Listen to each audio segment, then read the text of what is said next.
We know that in machine learning, we have three types of learning or ways in which a machine learns. Previously, we discussed about supervised learning, in which machine learns under supervision with labeled data. For example, predicting several values based on learning.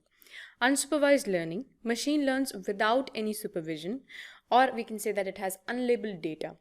Learn by recognizing the patterns of the data. We can say that clustering same items in a particular group. Now we are going to discuss about reinforcement machine learning, the working process of it, and several applications. So reinforcement learning is advanced machine learning in which machine learns in a different way than supervised and unsupervised learning, which we discussed. In reinforcement learning, there is an agent which continuously learns from the environment interacting with it. Based on the action of the event, or we can say the action of the agent that has been done, it is rewarded positively or negatively, which improves the performance of the agent to understand the environment and the problem. And an example of it could be a self-driving car.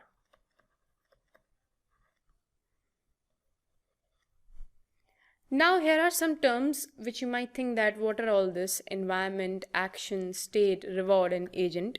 No need to worry, we will discuss about it one by one. So first comes this environment. That what is this environment actually? It is a space in which an agent operates and learn, generally random or stochastic. Next comes this reward. Reward is a feedback to an agent for its action. Now, who is this particular agent actually? This agent is, we can say, an entity that explores the environment. So we can say that it is an entity. Now, state. What is meant by state? It is the current situation of the agent or situation returned by the environment. It can be anything. The current situation in which the agent is operating or which is returned by the environment. Next comes is the actions. That what do we mean by actions? Actions are the moves taken by the agent based on its learning. Whatever the agent has learned, based on that learning, it takes some actions, or we can say moves, from the environment, from its learning from the environment. Now, reinforcement learning is basically based on hit and trial, where the agent is not instructed about the environment and the action needed to be taken by the agent. It learns through the feedback from the environment, that is the reward. That if it's positive, then okay, that learning is correct, and if it's negative, then it is incorrect. That kind of thing. For example, in the self-driving car, agent receive a negative reward if the car gets an accident or it get an hit, and receives a positive reward, we can say, if it clears the goal without hitting or without abruption. Now, to build an optimal policy of self-driving cars not to get hit, the agent has to explore more and more state to have to maximize its reward. This is called exploration.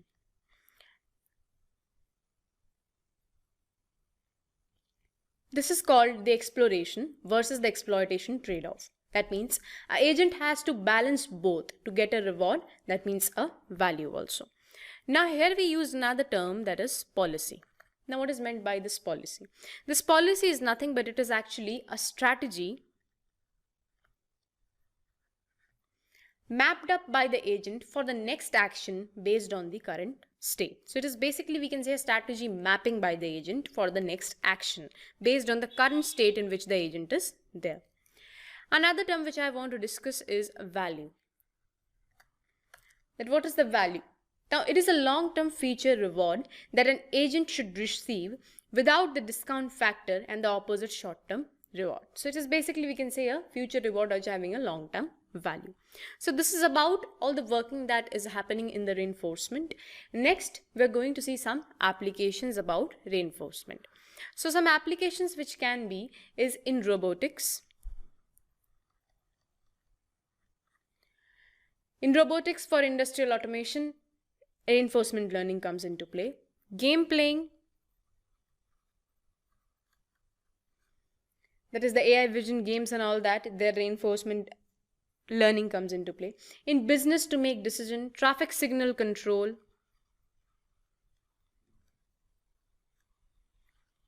also robotics control. There are certain applications of the reinforcement learning, and it is quite different, you can see, from the supervised and unsupervised learning also. Next, we are going to discuss about the approaches to implement the reinforcement learning. So the approaches to implement the reinforcement learning, there are three ways to implement that, and the very first is value-based. In value-based, the value-based approach is used to maximize the value function at a state under any policy or agent, except a long-term return at current state of any particular policy. That means a value-based approach is used to maximize the value function. In value-based concept, this happens. Second, we have policy-based. In policy-based approach, agent try to come up with such a policy that it can gain maximum rewards in future without using any value function. That means in this, no use of value function happens in policy-based. What it does, it comes up with policy-based approach to gain the maximum rewards.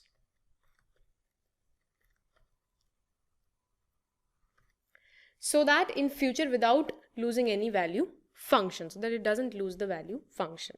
Now, two types of policies which are there. The very first type of the policy is deterministic. In this, action of policy is same for any state. That means same policy action will be applied for any state. And second is stochastic.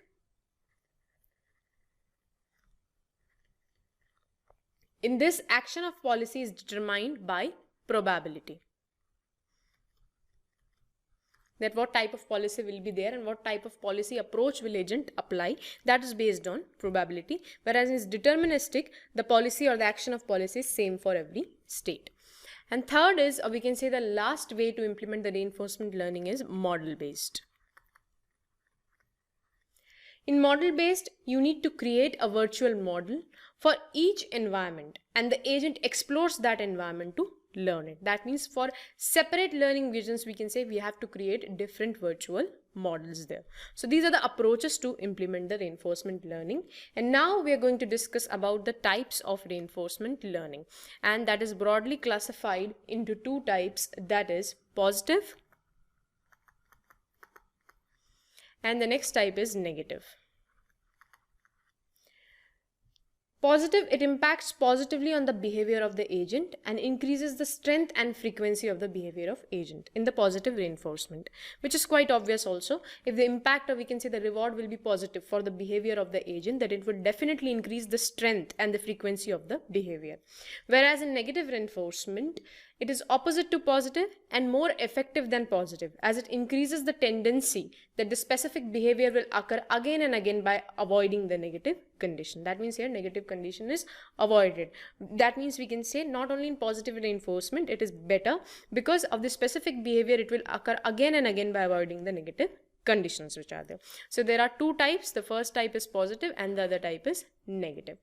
Now we are going to discuss about a reinforcement learning algorithm, and the two important learning models in reinforcement learning. First is Markov decision process, that we will discuss now only, and another is Q learning, that we will discuss in our next video. So now let us switch to what is Markov decision process.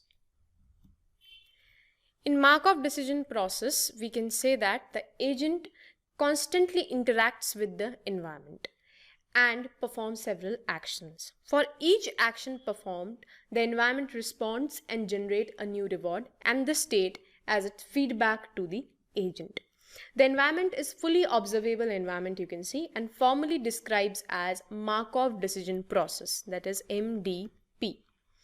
Markov decision process is used to describe the environment for reinforcement learning, and almost all the RL problems may be formalized using MDP only. That where an agent is constantly interacting with the environment, and for every correct action, we can say every each action performed, the environment responds and generate a reward also, and the state as its feedback to the agent that how it has well performed.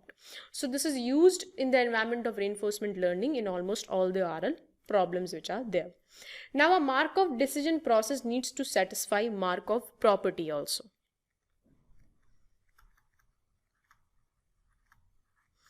Now the question arises is, what is this Markov property? It says that future is independent of the past given the present. Means if the agent at the current state S1, we can say if this particular operation performing is at S1 state and performs an action A1, then move to the state S2. Then the state transition, the transitions which happen from S1 to S2, depends only on the current state and the future action. It doesn't depend upon the past actions which are there, or the rewards of several state which are there. For example, you can take an example of chess game also. Player only focuses on the current state and the future action, not about the past action which has been taken. So that is only the Markov property. Next, what comes is Markov process and chain. Now this Markov process is actually a memoryless process which consists of sequence of random states. We can say S1, S2, S3 and so on, with the Markov property which is there, the property I just explained you, where previous action, rewards or state doesn't depend. What depends is the current state and the future action that is going to be taking place. So there are several processes, we can say randomless and memoryless it is. That is S1, S2, S3 with the Markov property. Now where S can be said as the Markov chain tuple. It consists of S and P. Where S we know that is a finite set of states which are there, and P is the state transition probability.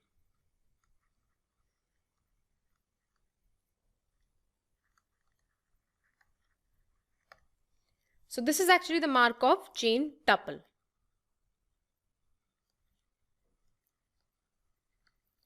which consists of S and P, where S is the finite states and P is the state transition probability. And next comes the reward process. Now what is the reward tuple which is there of Markov? So reward tuple consists of S, P, R and gamma, where S is the finite state, P is the state transition probability, R is the reward, and this gamma, this is actually the discount factor.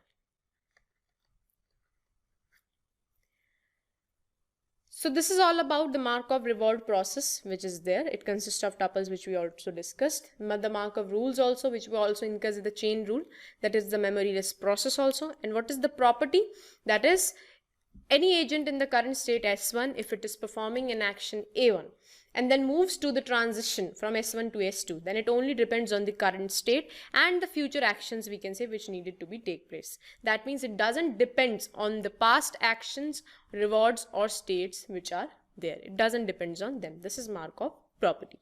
So by the end of this video, we conclude that Markov decision process provides a mathematical framework for modeling in decision making situation where outcomes are partially random and partially under control of any decision maker.